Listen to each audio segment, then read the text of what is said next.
Hello students, how are you? I hope that you are fine. Okay, let's start. We have completed formal replies and today we are going to discuss on informal replies. Informal replies वैसे हम reply topic cover कर रहे हैं तो reply जो topic है उसमें हमने देखा था कि रिप्लाई जो है वो उसके टू टाइप्स होते हैं. There are two types of reply, formal and second one is informal.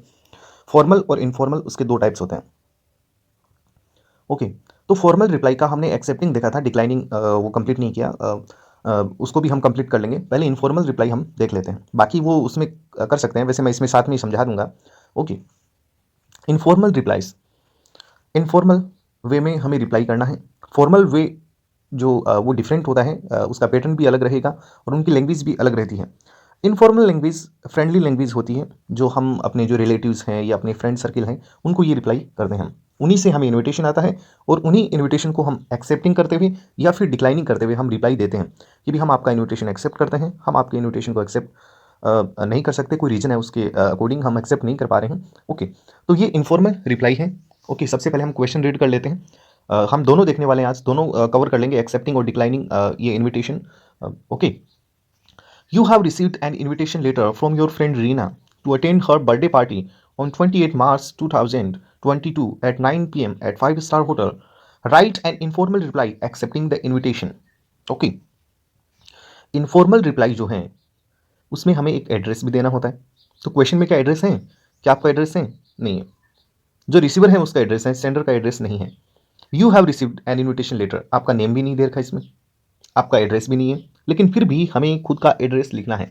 खुद मतलब सेंडर, जो रिप्लाई कर रहा है, जो ये इनविटेशन जिसने सेंड किया है उसको हम रिप्लाई कर रहे हैं, यानी हम रिप्लाई सेंड कर रहे हैं ना. वो ये नहीं कि इनविटेशन जिसने सेंड किया वो सेंडर नहीं है यहाँ. हाँ, वो सेंडर था, वो इनविटेशन के बेस पे था, लेकिन हम ये रिप्लाई कर रहे हैं, हम रिस्पॉन्स दे रहे हैं उसको. रिस्पॉन्स जब हम दे रहे होते हैं तो वहाँ हम खुद सेंडर हैं. रिसीवर वो पर्सन है जिसने आपको इन्विटेशन सेंड किया था, उस समय आप रिसीवर थे. ओके. इन बातों का ध्यान रखना आपको. तो सबसे पहले हमें जब हम बनाएं तो एक तो बॉक्स बनाना होता है, उस बॉक्स में ये हम कंप्लीट करेंगे. तो स्टार्टिंग में हम खुद का जो एड्रेस है वो देते हैं. जैसे 10 मोती विहार मैंने लिखा, तो ये इस तरीके से हमें एड्रेस देना होगा. खुद का एड्रेस क्या क्वेश्चन में है? नहीं है, क्वेश्चन में है ही नहीं है एड्रेस. ओके. तो खुद भी आप खुद ही लिखेंगे इसमें. तो सबसे पहले हमने एड्रेस दिया, जैसे मोती विहार जयपुर, ये एड्रेस हो गया. ये एड्रेस है किसका? फिर से बता देता हूँ, सेंडर्स, यानी आपका एड्रेस है, खुद का एड्रेस है. क्या ये क्वेश्चन में दिया हुआ होगा? हो भी सकता है, ना भी हो सकता है. क्या आपका नेम क्वेश्चन में दिया हुआ होगा? हो भी सकता है और ना भी हो सकता है. ओके. फिर हम एक लाइन का यहाँ पर आप स्पेस दे देना, वन लाइन का स्पेस देकर फिर यहाँ डेट लगानी है. ओके. डेट कौन सी लगानी है इसका भी ध्यान रखना है. डेट वो लगानी है जिस दिन, जो क्वेश्चन में डेट दे रखी है वो डेट यहाँ नहीं लिखेंगे आप. डेट वो लिखनी है जिस दिन आप ये रिप्लाई कर रहे हैं. यानी फंक्शन हो सकता है 2 दिन बाद, 3 दिन बाद हो, लेकिन हम यहाँ जो डेट देंगे वो उस दिन की डेट होनी चाहिए जिस दिन हम ये लिख रहे हैं, हम रिप्लाई कर रहे हैं, रिस्पॉन्स दे रहे हैं. ओके. जैसे आज की डेट है तो यहाँ हमने लिख दिया. फिर है फिर आपको फिर से वन लाइन का स्पेस देना है और फिर यहाँ डियर लिखना है, डियर. फिर यहाँ नेम लिखेंगे. आपने फॉर्मल रिप्लाई में देखा था कि पहले आप खुद का नेम लिखते थे, उसके बाद में हम सेकंड पर्सन का नेम लिखते थे. सेकंड पर्सन मतलब ये कि जो रिसीव करेगा इस रिप्लाई को, जिसने इन्विटेशन सेंड किया था उसका नेम होता था, लेकिन वो 2 नंबर पे लिखते थे हम. लेकिन यहाँ ऐसा नहीं करना. यहाँ डियर के आगे उस पर्सन का नेम लिखना है जिसको हम ये रिप्लाई कर रहे हैं. ओके. जहाँ से हमारे पास इन्विटेशन आया है उसका नेम लिखना है, डियर रीना. ओके. क्वेश्चन को रीड कीजिए आप. You have received an invitation letter from your friend Reena. आपको इन्विटेशन लेटर कहाँ से मिला है? आपकी फ्रेंड रीना है वहाँ से मिला है, तो यहाँ पर आप लिखेंगे डियर रीना. फिर आप स्पेस नहीं देना है, चाहो तो स्पेस दे सकते हो. फिर आपको लिखना है, I thank you very much for your kind invitation to attend your birthday party on 28 March 2022 at 5-star hotel. I will definitely attend the party. क्या समझे इसमें? कहाँ पर है ये कि इनफॉर्मल वे है ये? यहाँ पर्सन का ध्यान रखना है. जैसे फर्स्ट पर्सन है, सेकंड पर्सन है, थर्ड पर्सन है, इनका ध्यान रखना है. जब आप फॉर्मल रिप्लाई लिख रहे हैं, तो उसमें आप फॉर्मल रिप्लाई में थर्ड पर्सन का यूज़ करेंगे. इनफॉर्मल रिप्लाई में फर्स्ट पर्सन और सेकंड पर्सन का यूज़ करना है. फर्स्ट पर्सन मीन्स आई है, वी है. Second person means you. अब इससे बनने वाले यू, योर, यू, ये तीनों केस हो सकते हैं. आई का आई, माई, वी, अवर, अस, ये तीनों केस होंगे इसमें. ओके. तो इनफॉर्मल में आप कहीं पर भी ही, सी, इट, दे का यूज़ नहीं करने वाले हैं. जैसे इट तो यूज़ कर सकते हैं, सॉरी. बाकी इन पर्सन का यूज़ नहीं करेंगे, ही का, सी का, दे का यूज़ नहीं करेंगे आप. यहाँ डायरेक्ट आप अपने फ्रेंड को कर रहे हैं तो एकदम खुली लैंग्वेज में आप बातचीत कर सकते हैं। तो I thank you very much for your kind invitation to attend your birthday party, और फिर ऑन लगा के वो डेट लिखनी है यहाँ पर। यहाँ वाली डेट कौन सी रखेंगे जो क्वेश्चन में दे रखी है। क्या क्वेश्चन में डेट दी हुई होगी? हो भी सकती है, नहीं भी हो। क्या क्वेश्चन में प्लेस दिया हुआ होगा? क्या क्वेश्चन में टाइम दिया हुआ होगा? जैसे हमने इसमें स्किप कर दिया टाइम, आप टाइम लिखना भी एट 9 PM इसमें क्वेश्चन में है, तो आप यहाँ पर भी एट 5 स्टार होटल से पहले आप एट 9 PM भी लगा देना। क्या ये नेसेसरी है क्वेश्चन में देना? नहीं है। क्या हमें रिप्लाई में ये डालना क्या नेसेसरी है? बिल्कुल है। आपको डेट देनी होगी, आपको टाइम भी रखना होगा, आपको प्लेस नेम भी देना होगा। ओके। क्या क्वेश्चन में होगा? जरूरी नहीं है, हो भी सकता है और ना भी हो। Okay. I will definitely attend the party. Birthday party है, क्यों नहीं अटेंड करेंगे भी आप। आई have great pleasure in accepting the invitation. फिर वन लाइन का स्पेस देके आप लिखेंगे आई have great pleasure in accepting the invitation. आपको इन्विटेशन एक्सेप्ट करते हुए काफ़ी खुशी हो रही है। आप देखेंगे कि जब फॉर्मल रिप्लाई है उससे आप इसको मैच करेंगे तो 50% वही बातें हैं, 50% वही सेम ही है। उसमें भी आप ये लाइन लिखते थे, वहाँ पर क्या था, he has she has great pleasure in accepting the invitation, ऐसा करते थे। यहाँ पर मैंने कह दिया थर्ड पर्सन का यूज़ करना ही नहीं है, उसको आप अवॉइड करेंगे, स्किप करेंगे। यहाँ पर आपको फर्स्ट पर्सन सेकंड पर्सन का यूज़ करना है, तो यहाँ पर आपने आई हैव ग्रेट प्लेजर कर दिया। फिर वन लाइन का फिर से स्पेस देंगे आप, फिर योर्स लवली फ्रेंड, फिर आप अपना खुद का नेम लिखेंगे। खुद का नेम लास्ट में लिखना है। फॉर्मल रिप्लाई में आप ऐसा ही कर देते थे कि मनीषा, थैंक्स, रीना, ऐसे ऐसे आपने लिख दिया, लेकिन यहाँ ऐसा नहीं होगा। यहाँ डियर के आगे आपको जिसको इन्विटेशन आप सेंड कर रहे हैं, सॉरी जिसको आप रिप्लाई सेंड कर रहे हैं, रिप्लाई कर रहे हैं आप जिसको भी, उसका नेम लिखना है इनफॉर्मल में, और लास्ट में किसका नेम आएगा? खुद का नेम आएगा। तो ये था आपका एक्सेप्टिंग। आप और भी ऐसे ट्राई कीजिएगा इनफॉर्मल रिप्लाई बनाना, और बॉक्स में इसको बंद भी कर देना है। ओके। तो इनफॉर्मल रिप्लाई में एक्सेप्टिंग डिक्लाइनिंग दोनों है। एक्सेप्टिंग हमने कंप्लीट कर लिया है। ओके। एक बार फिर से देख लीजिए। You have received an invitation letter from your friend Reena to attend her birthday party on 28 March 2022 at 9 PM at 5 star hotel. Right an informal reply accepting the invitation.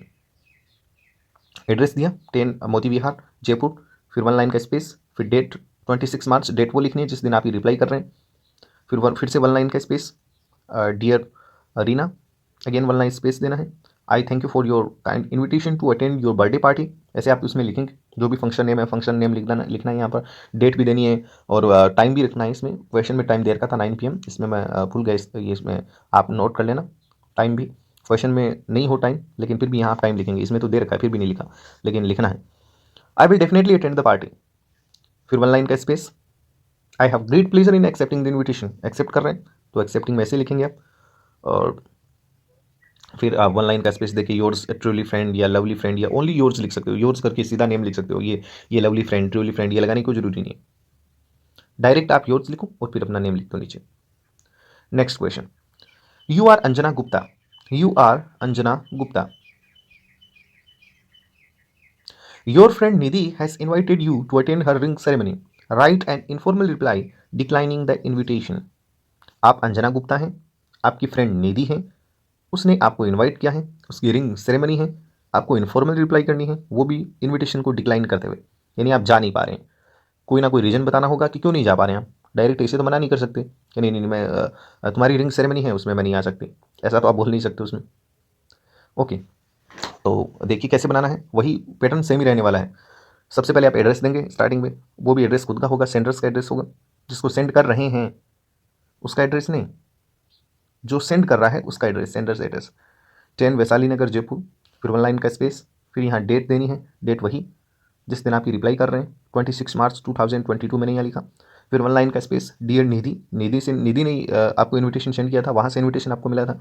अब आप डियर निधि करके आप एड्रेस करके लिखोगे। वैसे इन्विटेशन होता है ना, इन्विटेशन इनफॉर्मल, वो भी कुछ ऐसे इसी तरीके से लिखा जाता है। इन्विटेशन इनफॉर्मल भी ऐसे ही होता है, उसमें डियर निधि की जगह डियर अंजना गुप्ता था क्योंकि उन्होंने सेंड किया था। और 10 वैशाली नगर है ना, इसकी जगह ये तो आपका है, वहाँ पर उन्होंने अपना एड्रेस दिया था। लेकिन वो एक इन्विटेशन की बात है, आपके सिलेबस में इन्विटेशन है ही नहीं, ये रिप्लाई है, रिप्लाई ऑफ इन्विटेशन ऐसे करके टॉपिक है, तो हम रिप्लाई कर रहे हैं। ओके। फिर डियर निधि, फिर वन लाइन का स्पेस, वही सेम लिखेंगे इसमें। I thank you very much for your kind invitation to attend your ring ceremony on 28 March 2022। इसमें भी टाइम लिखना है आपको, क्वेश्चन में टाइम नहीं है। क्वेश्चन में तो डेट भी नहीं दे रखी थी, हमने डेट अलग से रख दी, तो आप डेट रखनी है। डेट क्वेश्चन में अगर नहीं है तभी डेट देंगे, डेट बैक डेट नहीं देनी है, आगे की डेट देंगे आप इसमें। एट योर रेजिडेंस क्वेश्चन में नहीं था तो हमने अपने हिसाब से डिजाइन कर दिया यहाँ पर।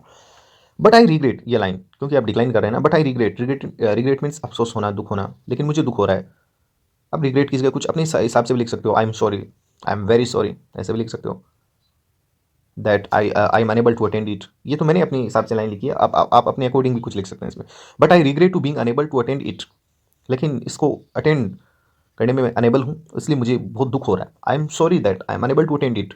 आप ऐसा भी लिख सकते हैं। Due to means because of, के कारण, किसके कारण, to some important work at the same day, उसी दिन को कोई इंपॉर्टेंट वर्क है, मीटिंग है, या हो सकता है उसके खुद के घर पे कोई फंक्शन हो, जो भी हो, आपके खुद के घर में फंक्शन हो, तो तभी आप ऐसा आई एम सॉरी ये लास्ट में ऐड कर सकते हो आप। ओके, तो यहाँ आप अटेंड नहीं कर रहे हैं, सॉरी एक्सेप्ट नहीं कर रहे हैं, आप अटेंड नहीं कर रहे हैं, आप डिक्लाइन नहीं कर रहे हैं, आप अनेबल हैं, आप अटेंड नहीं कर पा रहे इसे। ओके, तो अटेंड नहीं कर पाने का मीनिंग ये ना समझे कि आपको नफरत है, आप चाहते नहीं है कि उसके फंक्शन में जाना, ये वाला सेंस नहीं आना चाहिए। यहाँ पर रीज़न देना है, आप चाहते तो हैं, आपको खुशी तो हो रही है, क्योंकि आपने ये बोला ना आई thank you very much for your kind invitation, नहीं तो आप ऐसे रिप्लाई नहीं देते।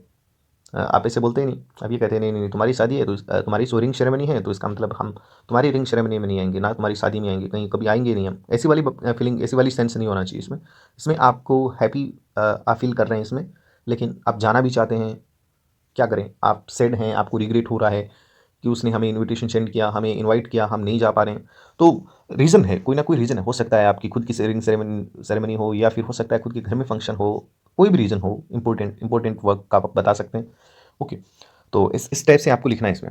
आई wish to success the function, फिर वन लाइन का स्पेस देके वो वाली बात नहीं है कि I have great pleasure in accepting the invitation, क्योंकि एक्सेप्ट तो कर ही नहीं रहे हैं। तो इसमें आप लिखेंगे I wish to success the function, मैं ये विश करती हूँ कि ये फंक्शन है, function it means ring ceremony का जो प्रोग्राम है ये सक्सेस हो, और हैप्पी रिंग सेरेमनी भी आपने इसमें कर दिया। ओके, फिर वन लाइन का स्पेस, योर्स लवली फ्रेंड, या ओनली योर्स कर सकते हो, ट्रूली फ्रेंड कर सकते हो, या योर फ्रेंड कर सकते हो। ओके, अंजना गुप्ता, आप अंजना गुप्ता मान के इसको लिख रहे हैं। ओके, तो ये थी आपकी informal reply, accepting and declining. Okay, तो दोनों में देखें तो सिमिलरिटी है, और 50% तो फॉर्मल इनफॉर्मल में भी है, सेम ही बातें आती है इसमें। ओके, तो इनफॉर्मल रिप्लाई, एक्सेप्टिंग, डिक्लाइनिंग, ये आपका टॉपिक कंप्लीट होता है। एक जो फॉर्मल है उसका मैंने एक्सेप्टिंग तो बता दिया था, ये डिक्लाइनिंग वाला नहीं बताया था। तो उसमें आप देख लेना कि ये वाली बस लाइनें लिखनी होती है कि एक्सेप्ट कर रहे हो तो उसमें वो उसमें सब कुछ बता रखा है मैंने कि कैसे करना है। तो डिक्लाइनिंग में ये रिग्रेट वाली लाइन उसमें ऐड कर देनी। फॉर्मल की जो उसमें बट आई नहीं, but he she regrets to being unable to attend due to some important work at the same day, ये सेम लाइन उसमें ऐड कर देना। आई विश की जगह सी वो ही विशेष कर देना, फिर ये सेम रहेगा इसमें। ओके, तो उसमें ये योर्स लवली फ्रेंड, ये नेम वगैरह तो उसमें ऐसे नहीं लिखा जाता है फॉर्मल में। तो ये बीच वाला जो होता है ना, ये आई थैंक यू, उसमें आई की जगह उसमें नेम आ जाता है, यू की जगह सेकंड नेम आ जाता है, बाकी ये सेम ही रहता है, थर्ड पर्सन का यूज़ करना है। बाकी एड्रेस है, डेट है, ये डियर वाला है, ये ऊपर वाला उसमें कंटेंट होता ही नहीं है फॉर्मल में। लास्ट में ये योर्स लवली फ्रेंड, ये अंजना गुप्ता, ये नेम वगैरह लिखना है, ये भी नहीं लिखते हैं उसमें, उसमें शुरू में लिख देते हैं नेम। आई की जगह आ जाता है अंजना गुप्ता, और थैंक्स आ जाता है, यू की जगह निधि आ जाएगा, वेरी मच फॉर, योर की जगह हर काइंड इन्विटेशन आ जाएगा, टू अटेंड योर फिर से हर हो जाएगा रिंग सेरेमनी, फिर on 28 March at your residence की जगह हर रेजिडेंस हो जाएगा, बट आई रिग्रेट की जगह बट सी रिग्रेट्स हो जाएगा, to being unable to attend, pronoun को चेंज करना है, आई एम सॉरी की जगह सी सॉरी हो जाएगा। ओके, आई विश की जगह ही सी विशेष हो जाएगा। ओके, तो बाकी जो चीज़ें उसमें स्किप करनी, फॉर्मल में इनफॉर्मल का पैटर्न मैंने आपको बता दिया है, और फॉर्मल में भी एक्सेप्टिंग हो गया, डिक्लाइनिंग भी अगर टाइम रहा तो उसका भी बना देंगे, वैसे समझ में तो आ जाएगा आपको, ऐसे ही आप कर सकते हैं। Okay, I hope that you have got it very well.